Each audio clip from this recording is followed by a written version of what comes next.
إن الحمد لله نحمده ونستعينه ونستغفره ونؤمن به ونتوكل عليه ونعوذ بالله من شرور أنفسنا ومن سيئات أعمالنا من يهده الله فلا مضل له ومن يضلل فلا هادي له وأشهد أن لا إله إلا الله وحده لا شريك له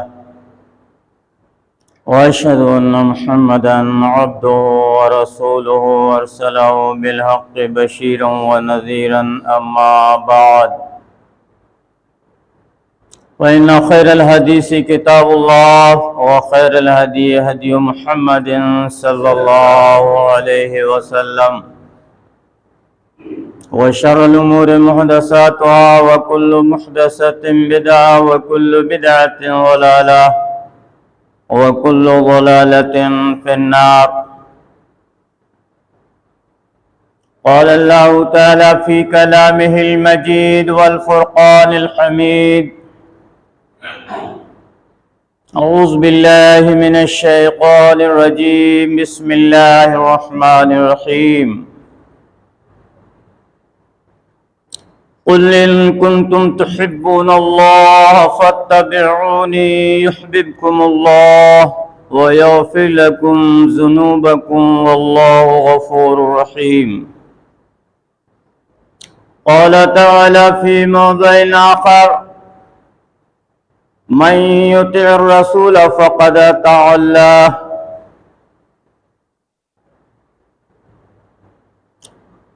قال رسول الله صلى الله عليه وسلم: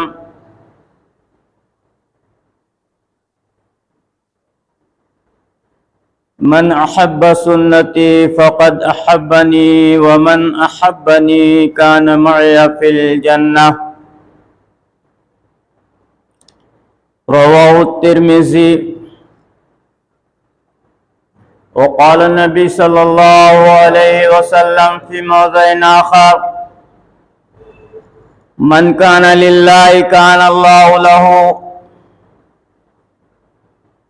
رب اشرح لي صدري ويسر لي أمري واحلل عقدة من لساني يفقهوا قولي.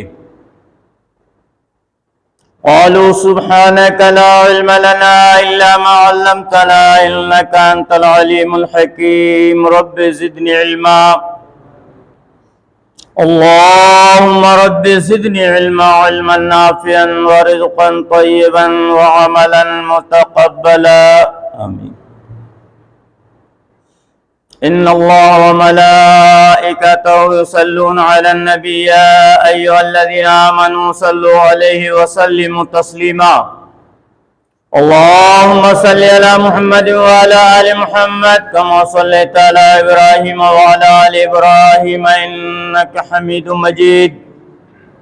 اللهم بارك على محمد وعلى آل محمد كما باركت على إبراهيم وعلى آل إبراهيم إنك حميد مجيد.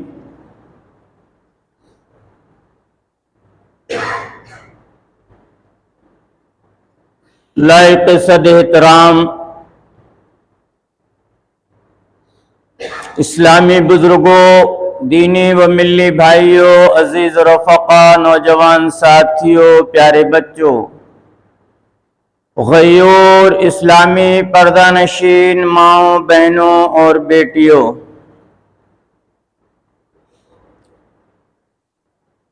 اللہ رب العزت کے لیے حمد ہے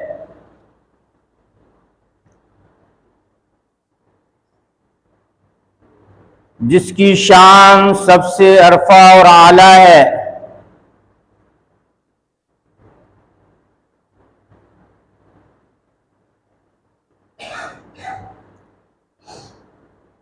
بعدہ اس کے حبیب تاجدار مدنی احمد مصطفیٰ محمد مصطفیٰ صلی اللہ علیہ وسلم پر بے شمار درود و سلام نازل ہوں۔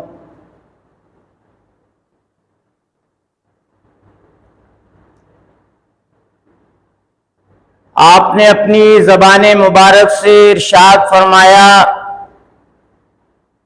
من کان للہ کان اللہ لہ، جو اللہ کا ہو جاتا ہے تو اللہ اس کا ہو جاتا ہے، جو اللہ سے محبت کرتا ہے تو اللہ اس سے محبت کرتا ہے۔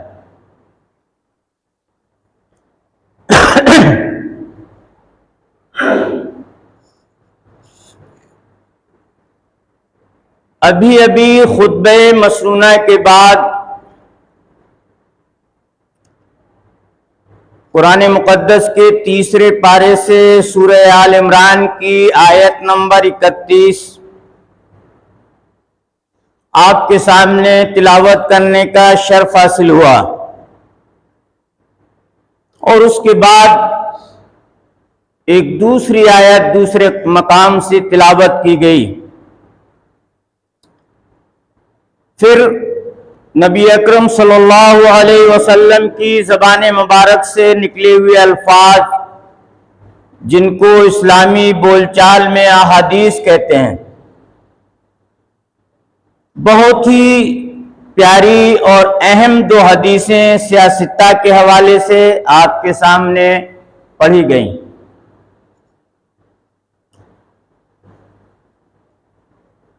قرآن مقدس کے اندر اللہ رب العزت نے سورہ آل عمران میں پارہ نمبر 3 آیت نمبر 31 میں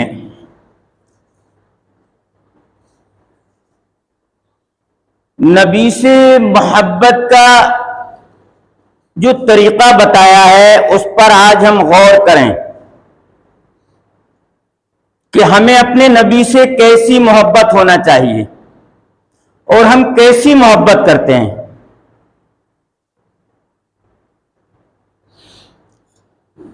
اللہ سبحانہ وتعالیٰ نے کہا قُلْ إِن كُنتُمْ تُحِبُّونَ اللَّهَ فَاتَّبِعُونِي يُحْبِبْكُمُ اللَّهُ، اے میرے محبوب آپ کہہ دیجئے کہ اگر تم اللہ سے محبت کا دعویٰ کرتے ہو، اللہ سے قربت چاہتے ہو، نزدیکی چاہتے ہو،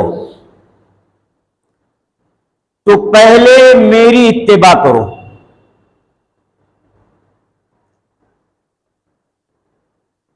دیکھیے اللہ نے اس آیت کے اندر ایک بہت اہم میسج دیا ہے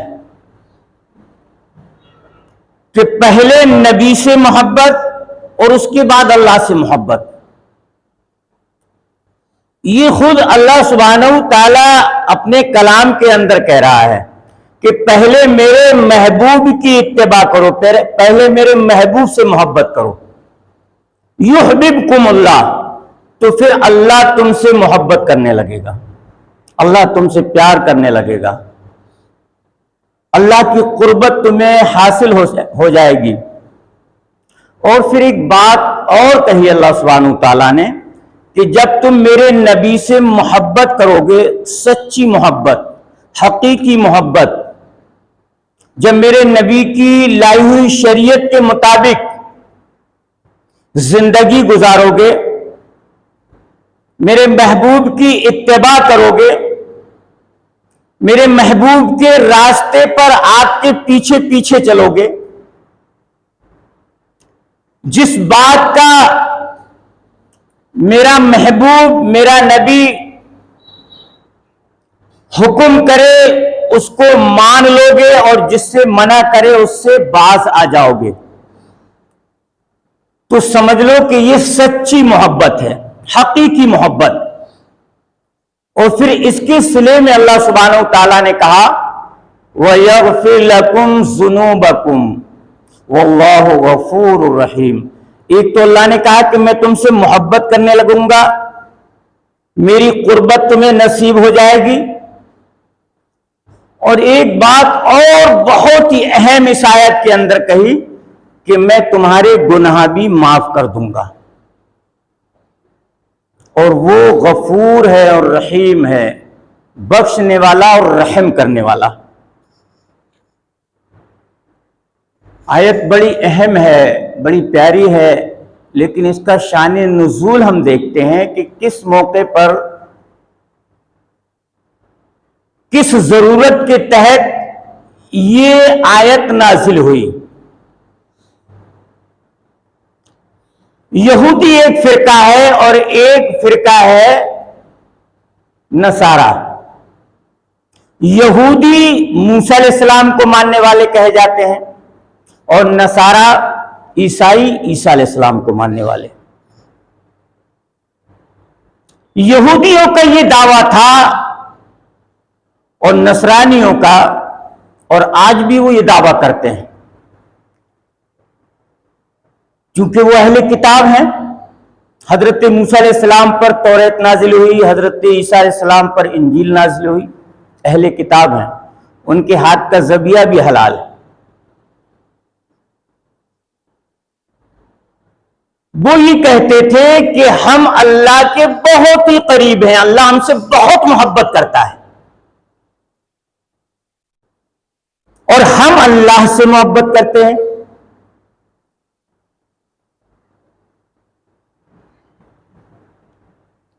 اب جو جماعت، جو گروہ، جو سمدائے اللہ سے محبت کا دعویٰ کرتا ہو کہ اللہ ہم سے محبت کرتا ہے اور ہم اللہ سے محبت کرتے ہیں، ظاہر بات ہے وہ جہنم میں نہیں جائے گا۔ ان کا مقصد یہی تھا کہ ہم جنت میں جائیں گے، اور اگر کسی وجہ سے ہم جہنم میں ڈالے بھی گئے تو بہت قلیل مدت کے لیے۔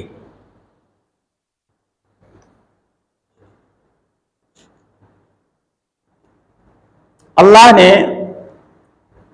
نبی کو بھیج کر، اپنے محبوب کو بھیج کر سارے انبیاء کی شریعتوں کو منسوخ کر دیا۔ حضرت ابراہیم خلیل اللہ آئے، اسماعیل ذبیح اللہ آئے، موسیٰ کلیم اللہ آئے، عیسیٰ روح اللہ آئے، تقریباً 1,24,000 انبیاء اور رسول اس دنیا میں تشریف لائے۔ جب تک وہ اس دور میں حیات رہے، زندہ رہے، ان کی کتابیں بھی اصلی حالت میں موجود رہیں، لوگوں نے ان کو اپنایا اور عمل بھی کیا اور وہ کامیاب ہوئے۔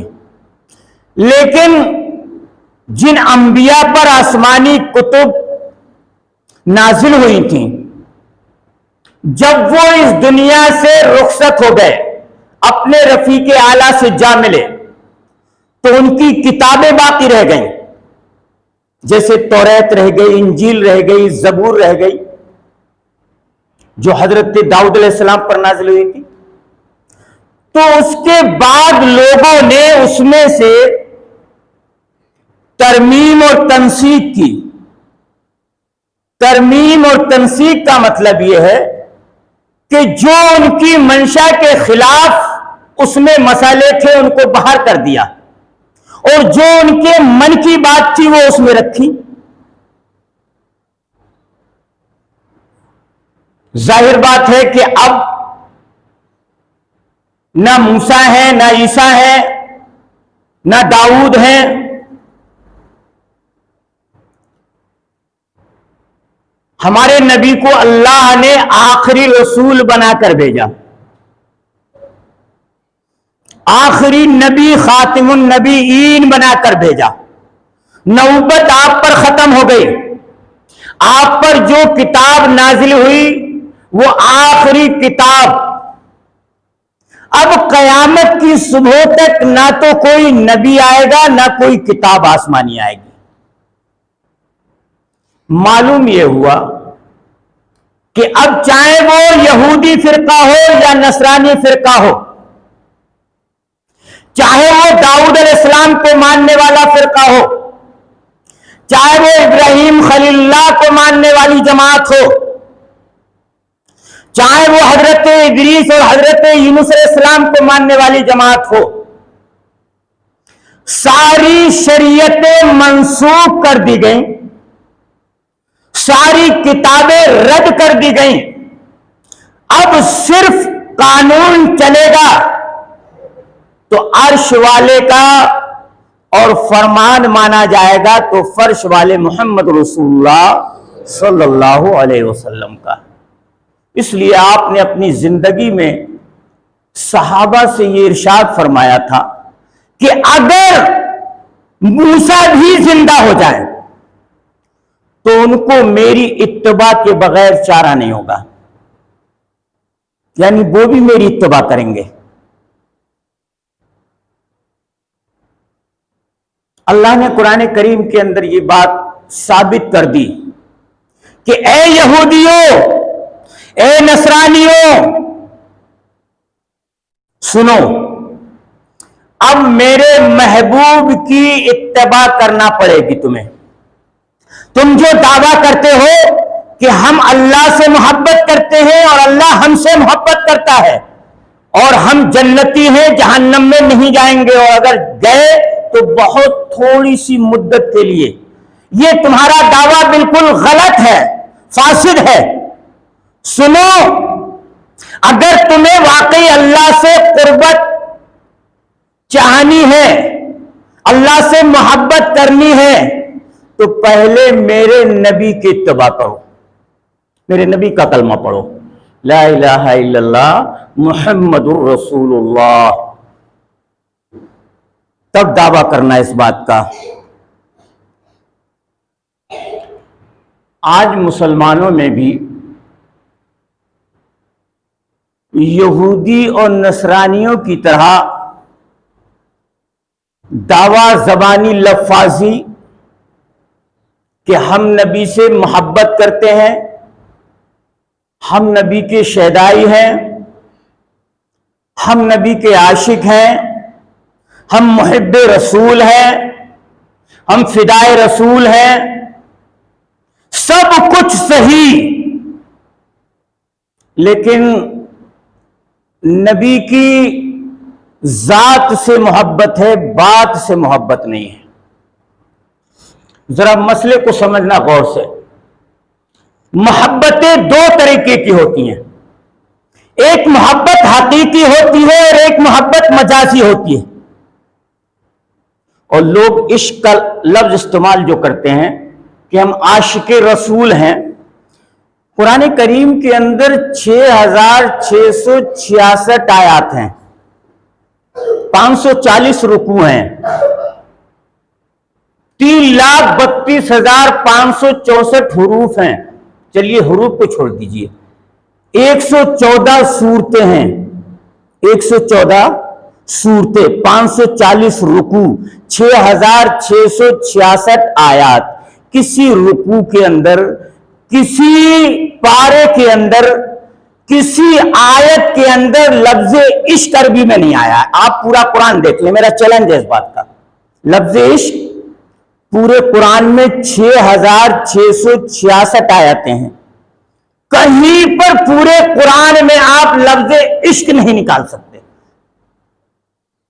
عربی میں۔ ٹرانسلیٹ میں کسی نے اگر اس کا محبت کا معنی عشق کر دیا یا الفت کر دیا ہے یا انس پیار کر دیا، وہ الگ چیز ہے۔ چلیے، اسی طریقے سے سیاہ ستہ کی 6 کتابیں ہیں، بخاری، مسلم، ابو داؤد، نسائی، ترمذی، ابن ماجہ، ان کو سیاہ ستہ کہتے ہیں، یعنی حدیث کی 6 صحیح کتابیں۔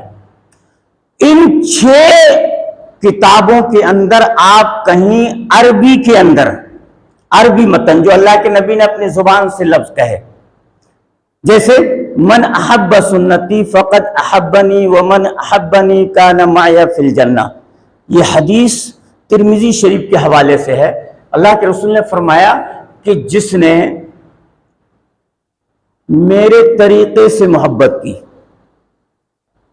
میری لائی ہوئی شریعت کے مطابق زندگی گزاری، تو اس نے مجھ سے محبت کی۔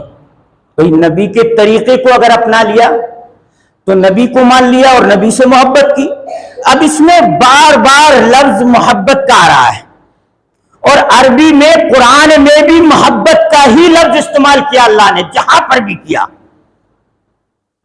کہ اگر تم میرے نبی سے محبت کرو گے کامیاب ہو جاؤ گے۔ حدیث میں بھی نبی کی زبان سے محبت ہی کا لفظ بار بار آ رہا ہے۔ کسی حدیث میں A to Z سیاہ سکہ کی لکھوں کہا حدیثیں ہیں، کسی بھی حدیث کے اندر لفظ عشق عربی میں نہیں آیا، اس بات کا بھی چیلنج۔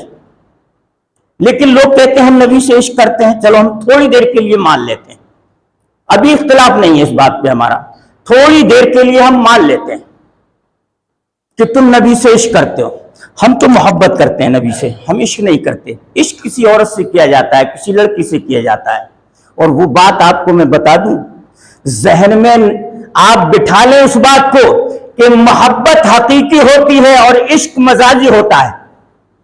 عشق مزاجی کا مطلب کچھ دن بس عشق میں ڈوب رہے اور اس کے بعد بات ختم ہو گئی، اور جو جس سے محبت کرتا ہے تو محبت حقیقی ہوتی ہے، دائمی، یعنی ہمیشہ کے لیے۔ مثال دوں آپ کو، ابو طالب مجازی محبت کرتے تھے، ابو لہب مجازی محبت کرتا تھا۔ اگر حقیقی محبت ہوتی تو نبی کی بات سے انکار نہیں ہوتا۔ بات سمجھ میں آ رہی نہیں؟ نبی سے اگر محبت حقیقی معنی میں ہوتی، دائمی طور پر، تو آخری وقت میں بھی نبی نے یہ چاہا کہ فارس سے سلمان فارسی ایمان لے آئے، حبش سے بلال حبشی ایمان لے آئے، اللہ اکبر، بڑے بڑے دور سے ایران اور روم، مصر کے بڑے بڑے لوگ آئے اور صاحب ایمان بن گئے، اور میرے چچا ابو طالب میرے گھر کے اندر ایمان نہیں لا پا رہے۔ بڑی محنت کی، بڑی کوشش کی، اور آخری وقت میں جو صاحب فراش تھے اس وقت بھی چچا سے یہ کہا کہ میرے چچا اس وقت میں اور آپ ہیں اور گواہ رب العالمین ہے، کسی سے میں نہیں کہوں گا، آپ میرے کان میں چپکے سے کلمہ پڑھ دیں، کل قیامت میں اپنے رب سے آپ کی سفارش کروں گا، ضامن بن جاؤں گا کہ میرے چچا نے میرے کان میں کلمہ پڑھا تھا۔ اگر حقیقی محبت ہوتی تو وہاں کوئی دیکھ رہا تھا بھائی؟ کیا کہنے لگے کہ بیٹے قوم کی آر ہے، قوم کی آر ہے۔ پتہ یہ لگا کہ ابو طالب کو حقیقی محبت نہیں تھی، ویسے محبت کرتے تھے مجازی طور سے۔ ایسے ہی ابو لہب نے ظاہری محبت تو بہت دکھائی، لیکن باطنی محبت نہیں تھی اندر سے۔ جب نبی نے بات رکھی تھی کوہ صفا پر، اگر حقیقی محبت ہوتی اور دل سے چاہتا بھتیجے کو تو سب سے پہلے کھڑے ہو کر کہتا قولوا لا الہ الا اللہ، بجائے یہ کہنے کہ سب سے پہلے نبی کو گالی دے کر بھاگا۔ آج کے مسلمانوں کا بھی حال یہی ہے، ابو طالب کی طرح، ابو لہب کی طرح۔ سنیت کا دعویٰ ہے، ہم سنی مسلمان ہیں، ہم عاشق رسول ہیں، ہم آپ کا دامن پکڑ کر مچل جائیں گے، اور ہم اگر جنت میں نہیں گئے تو کون جائے گا؟ ہم ہی تو جنتی ہیں، اور باقی سارے فرقے کلہم فی النار، ساری جماعتیں، سارے فرقے جہنمی ہیں، کھل کر کہتے ہیں۔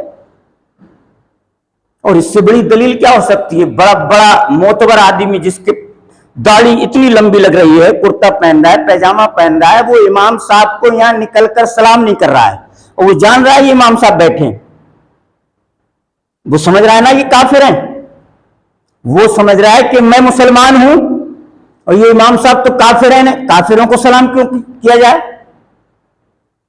تو یہودیوں سے نصرانیوں سے کم نہیں ہے آج کے مسلمان۔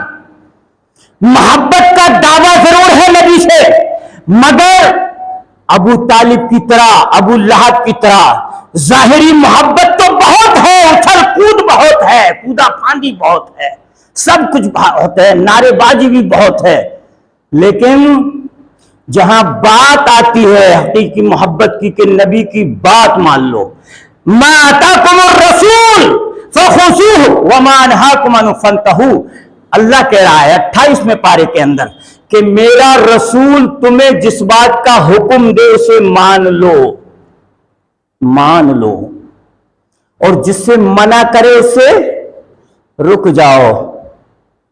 نہیں مانیں گے نبی کی بات، جو ہم چاہیں گے وہی کریں گے۔ ایک سمودائے انہی میں ایک جماعت، ایک گروہ کہہ رہی ہے کہ ڈی جے سے نکالنا چاہیے، اور دوسرا گروہ، دوسرا وفد یہ کہہ رہا ہے نہیں، جس نے ڈی جے سے اگر ربیع الاول کا جلوس نکالا تو ہم جوتوں سے اس کا سواگت کریں گے۔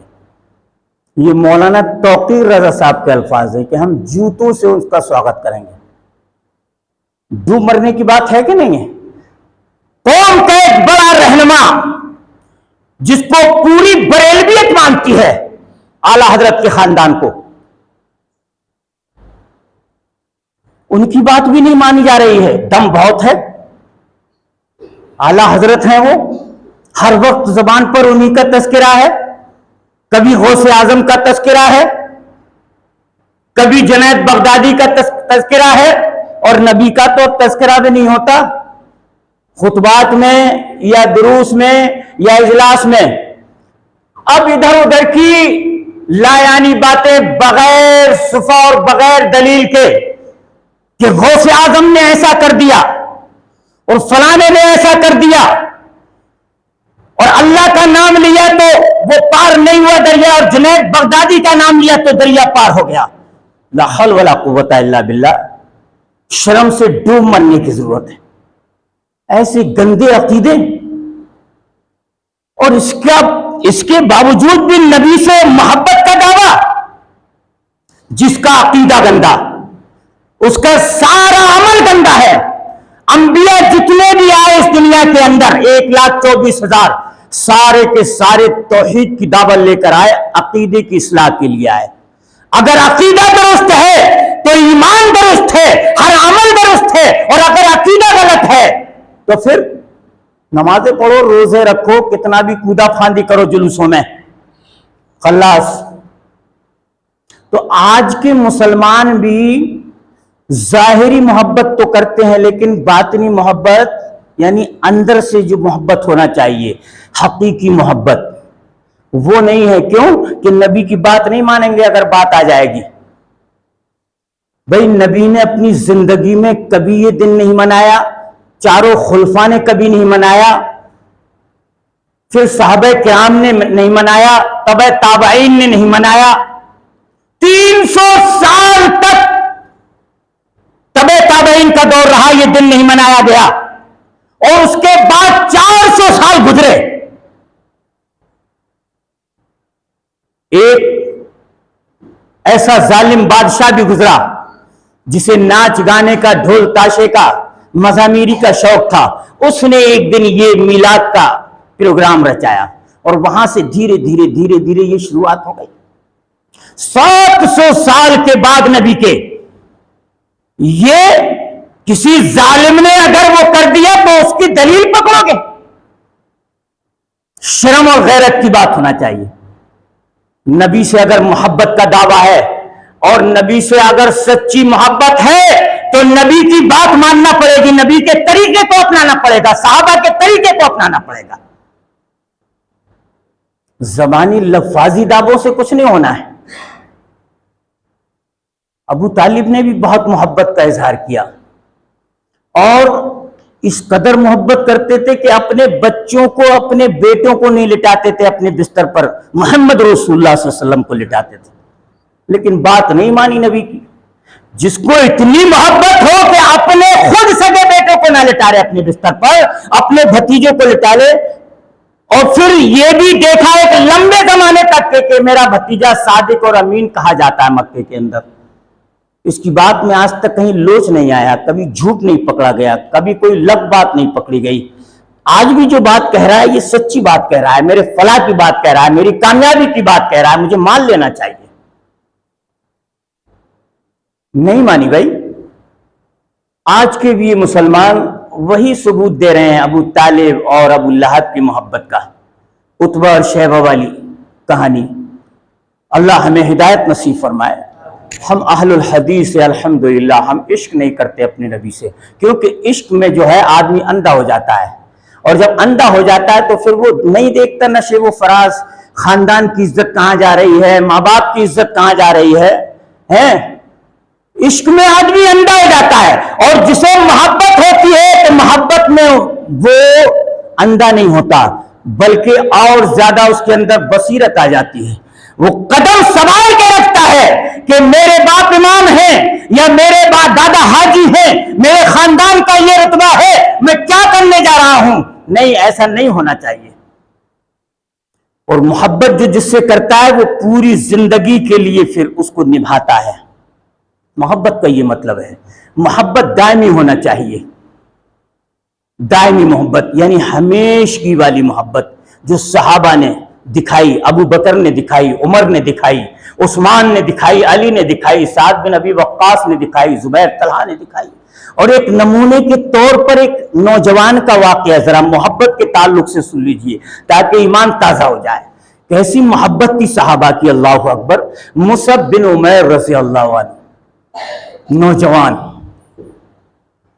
ماں کا اکلوتا بیٹا، باپ کا انتقال ہو گیا ہے، خاندان کے لوگ چچا تاؤ ہیں، بڑا رئیس اعظم کا بیٹا ہے، مکے میں ایک مقام رکھتا ہے، ایک لباس جو پہن لیا آج دوسرے دن نہیں پہنا۔ یہ مکے کی ان آنکھوں نے دیکھا، لوگوں نے دیکھا، حضور نے بھی دیکھا، اور حضور نے اس وقت اس بات کو بیان کیا کہ یہ وہ مصعب بن عمیر ہے۔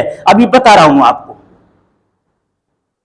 لباس آج پہن لیا دوسرے دن نہیں پہنا، جو خوشبو لگائی تو جس راستے سے نکل گئے مصعب بن عمیر تو مکے کی گلیاں معطر ہو گئیں، پیچھے آنے والے سمجھ جاتے تھے کہ اس گلی سے مصعب بن عمیر گئے۔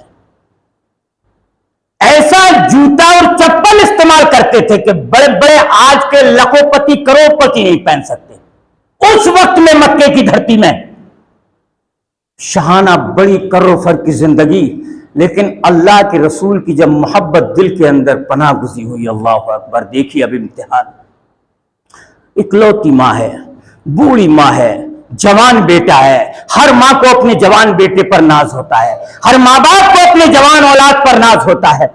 جب پتہ لگا بوڑھی ماں کو کہ مصعب بن عمیر محمد کا شہدائی ہو گیا ہے اور اس نے محبت کا دامن پکڑ لیا ہے اور نبی کا کلمہ پڑھ لیا ہے، بیٹے کو بلایا، کہا بیٹے مصعب، میں نے سنا ہے کہ تم ایمان لا چکے ہو، تم نے محمد کا کلمہ پڑھ لیا ہے۔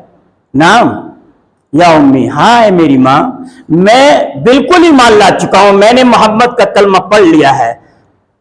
بیٹے پھر جاؤ، پھر سے آ جاؤ اپنے آبائی دین پر، ورنہ دیکھو بیٹے میرے سامنے بڑی مشکلات کا سامنا ہوگا، مکے میں میرا کوئی پرسان حال نہیں ہے، تم ایک جوان میرے اکلوتے بیٹے ہو اور میں نے بڑے ناز و نام سے نخروں سے تمہیں پالا ہے، باپ کے مرنے کے بعد میں تمہاری ہر تمنا میں نے پوری کی ہے، اب ایسے بڑھاپے کے عالم میں تم مجھے چھوڑ کر آ رہے ہو، دار مفارقت دے رہے ہو۔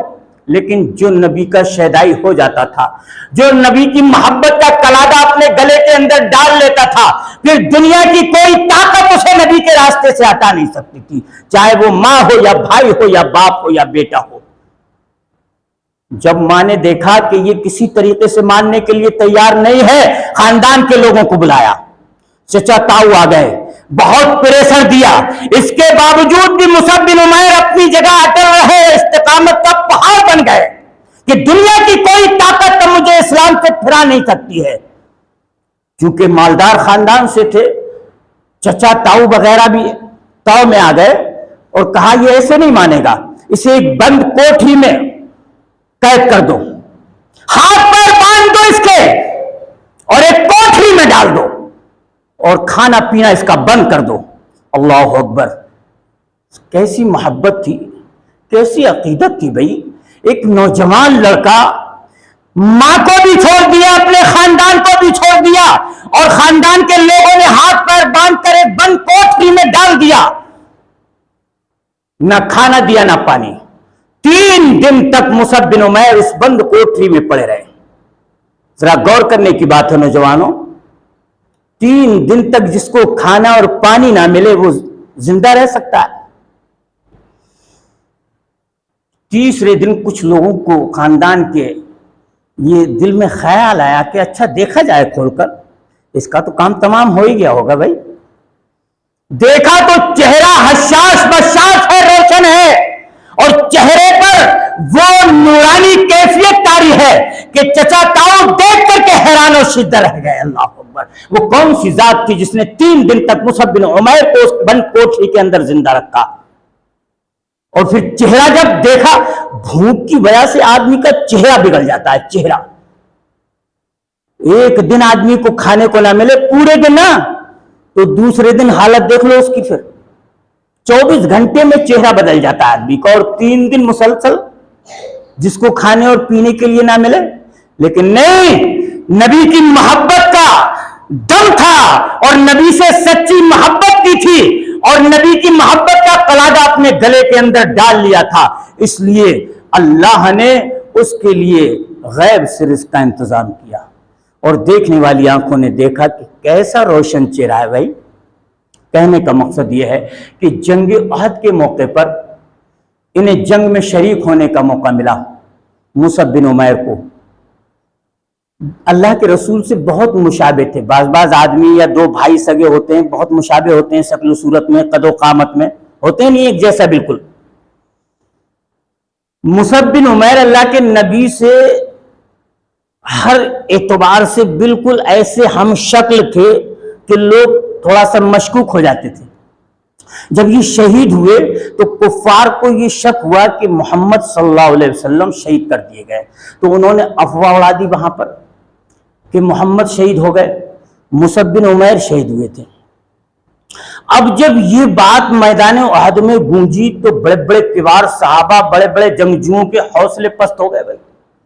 تلواریں زمین پر ڈال کر، نیزے زمین پر ڈال کر سر پٹک کر بیٹھ گئے. انس بن نضر ایک صحابی تھے، انہوں نے کہا عمر کیا کر رہے ہو یہ فلاں زبیر طلحہ کیا معاملہ ہے یہ؟ اگر نبی نہیں رہے تو ہمارا رہنا اس دنیا میں بیکار ہے. پھر سے اٹھو، تلواریں اٹھاؤ، نیزے اٹھاؤ رہو. اور دوسری نشست میں جو مسلمانوں نے انس بن نضر کے للکارنے سے حوصلہ افزائی کی ہے اور جو تلواریں اٹھائی ہیں اور نیزے سوتے ہیں، تو خالد بن ولید اپنا لے کر کے بھاگ نکلے. پشتے کے پشتے لگا دیے مسلمانوں نے. اللہ اکبر! کہنے کا مقصد یہ ہے کہ جب ان کا نمبر آیا تھا دفن کا، مصعب بن عمیر کا، تو حالت یہ تھی کہ ایک چادر تھی، نبی اکرم صلی اللہ علیہ وسلم سر کو ڈھکتے تھے، پیر کھل جاتے تھے، پیروں کی طرف کھینچتے تھے، سر مبارک کھل جاتا تھا. اللہ اکبر! اذخر ایک گھاس ہوتی ہے جو اکثر پیڑوں پر آپ نے دیکھا ہوگا، پیلے رنگ کی جو اذخر گھاس ہوتی ہے، وہ اذخر گھاس جو ہے پاؤں پر ڈالی گئی اور سر کو جو ہے اس چادر سے ڈھک دیا گیا. دفن کے بعد نبی اکرم صلی اللہ علیہ وسلم نے اس نوجوان کے بارے میں صحابہ سے کہا کہ صحابہ دیکھو اسلام میں آنے کی زندگی دیکھو، کہ یہ وہ نوجوان تھا کہ کسی وقت میں مکے کے اندر اس کا ایک نام تھا کہ ایک دفعہ لباس پہن لیتا تھا، دوسرے دن لباس نہیں پہنتا تھا، ایسی خوشبو استعمال کرتا تھا کہ جس گلی سے گزر جاتا تھا لوگ کہتے تھے اس سے مصعب بن عمیر گزرا ہے. اللہ اکبر! مکی کی گلیاں معطر ہو جایا کرتی تھی. آج کیفیت یہ ہے کہ اس کو کفن کے لیے 2 گز یہ کپڑا بھی نصیب نہیں ہے، معمولی سی چادر ہے. اگر پیروں کو ڈھکا جاتا ہے تو سر کھل جاتا ہے، سر کو ڈھکا جاتا ہے پیر کھل جاتے ہیں. اللہ اکبر! یہ تھی بھئی سچی محبت، والہانہ عقیدت. ایسی محبت کرو اپنے نبی سے، اور محبت سچی جبھی مانی جائے گی، حقیقی محبت، جب ہم نبی کی بتائی ہوئی شریعت کے مطابق اپنی زندگی گزاریں گے. تو ہم انشاءاللہ اہل الحدیث ہیں، ہمیں بھی غور کرنا چاہیے. ہمارے اندر بھی عملی بہت ساری خامیاں ہیں، ہمارے چہرے مورے، ہمارا وضع پتہ، لباس، ہمارے شادی بیاہ اور تاریخ منگنی، یہ تمام چیزیں شریعت کی روشنی میں نہیں ہو رہی ہیں. آج اہل حدیث بھی بریلوی کھا رہے ہیں اسٹینڈنگ میں جانوروں کی طرح، تو اہل حدیث بھی کھا رہے ہیں، اور پروگرام ہو رہے ہیں باقاعدہ حاجیوں کے یا نمازیوں کے یا اسٹینڈنگ میں. اور کسی امام کا، کسی عالم کا اگر دعوت نامہ بھی آ گیا تو اسے حدیث کی روشنی میں قبول کرنا ہے، جانا ہے، تو وہاں وہ دھکے کھا رہا ہے۔ کوئی یہ پرسان حال نہیں ہے کہ امام صاحب بیٹھ کر ہم تمہارا انتظام کر دیں، آپ بیٹھ کر کھانا کھا لو۔ جانوروں سے بدتر ہو گئے، دوسروں کو کیا کہیں ہم، خود اہل حدیث کو ماننے والے، نبی کی محبت کا دعویٰ کرنے والے، وہ جانوروں کی طرح کھڑے ہو کر کھا رہے ہیں۔ کہاں جاؤ گے بھائی؟ کسے سمجھاؤ گے آخر؟ اور کس کس بات کو سمجھاؤ گے، کس کس پہلو پر نظر ڈالو گے؟ اللہ ہمیں اس بات کی توفیق دے دے پروردگار کہ ہم اپنے تمام معاملات کو شریعت مطہرہ کی روشنی میں کریں، چاہے وہ عقیقہ ہو، ولیمہ ہو، ہمارا ختنہ ہو، یا کوئی بھی A to Z ہمارا کوئی بھی گھریلو معاملہ ہو، سماجی معاملہ ہو، ہر معاملے میں ہم سنت کو مد نظر رکھیں۔ اگر ہم سچے مسلمان ہیں اور حقیقی مسلمان ہیں اور اہل الحدیث ہیں، اہل السنہ ہیں، ہم سنی مسلمان ہیں، تو سنت کا خیال رکھنا پڑے گا، حدیث پر عمل کرنا پڑے گا، ورنہ تمہیں بھی انہی کی لائن میں کھڑا کر دیا جائے گا۔ کن کی؟ ابو لہب، عتبہ اور شیبہ کی لائن میں، کہ بہت اہل حدیث بنتے تھے، بڑے مواحد بنتے تھے، بڑے فتوے مارتے تھے، اور عمل کیا تھے تمہارے؟ غیروں کی طرح، ہندوؤں کی طرح۔ جس طریقے سے ہندوؤں کی شادیاں ہو رہی ہیں ویسی مسلمانوں کی شادیاں ہو رہی ہیں۔ یہی محبت ہے، یہی نبی سے عقیدت ہے۔ اللہ ہمیں نیک عمل کی توفیق نصیب فرمائے۔ اور جو کچھ بھی میں نے کہا آج کے اس خطبے میں حقیقی محبت کے تعلق سے، پہلے اللہ اس وائز کو سچی محبت، والہانہ عقیدت نصیب فرمائے، اور اس کے بعد ہمارے ان سامعین اور سامعات کو اپنے نبی سے سچی اور حقیقی محبت، دائمی محبت کرنے کی اللہ توفیق نصیب فرمائے، اور مجازی محبت سے، ظاہری محبت سے ہمیں دور فرمائے، اور کتاب و سنت کے مطابق ہمیں عملی جامہ پہنا کر زندگی گزارنے کی توفیق نصیب فرمائے۔ اللہ رب العزت جو لوگ صاحب فراش ہیں، بیمار ہیں، ان کو شفا کلی شفا عاجلہ کاملہ عطا فرما دے، جو مقروض ہیں ان کے قرضے کی ادائی کا سامان مہیا فرما دے۔ اے اللہ جو غیر وطن میں ظالموں کے چنگل میں پھنسے ہوئے، اللہ اپنی رحمت کاملہ سے بری فرما دے۔ اللہ ہمارے ملک میں سکون اور امن قائم فرما دے، ہمارے صوبے میں امن قائم فرما دے، ہماری بستیوں میں اے اللہ امن قائم فرما دے۔ رب العالمین ہماری کھوئی عزت اور وقار کو پھر دوبارہ واپس لوٹا دے۔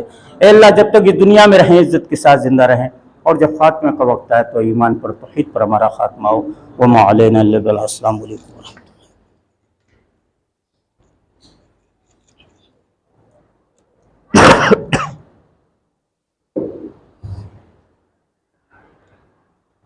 الحمدللہ نحمده ونستعینه ونستغفره ونؤمن به ونتوکل علیہ ونعوذ باللہ من شرور انفسنا ومن سیئات اعمالنا، من يهده الله فلا مضل له ومن يضلل فلا هادي له، واشهد ان لا اله الا الله وحده لا شريك له، واشهد ان محمدا عبده ورسوله، اما بعد فان خير الحديث كتاب الله، وخير الهدي هدي محمد صلى الله عليه وسلم، وشر الامور محدثاتها وكل محدثة بدعة وكل بدعة ضلالة وكل ضلالة في النار۔ ان الله وملائكته يصلون على النبي يا أيها الذين آمنوا صلوا عليه وسلموا تسليما۔ اللهم صل على محمد وعلى آل محمد كما صليت على إبراهيم وعلى آل إبراهيم إنك حميد مجيد۔ اللهم بارك على محمد وعلى آل محمد كما باركت على إبراهيم وعلى آل إبراهيم إنك حميد مجيد۔ سبحان ربك رب العزة عما يصفون وسلام على المرسلين والحمد لله رب العالمين۔ السلام عليكم ورحمة الله۔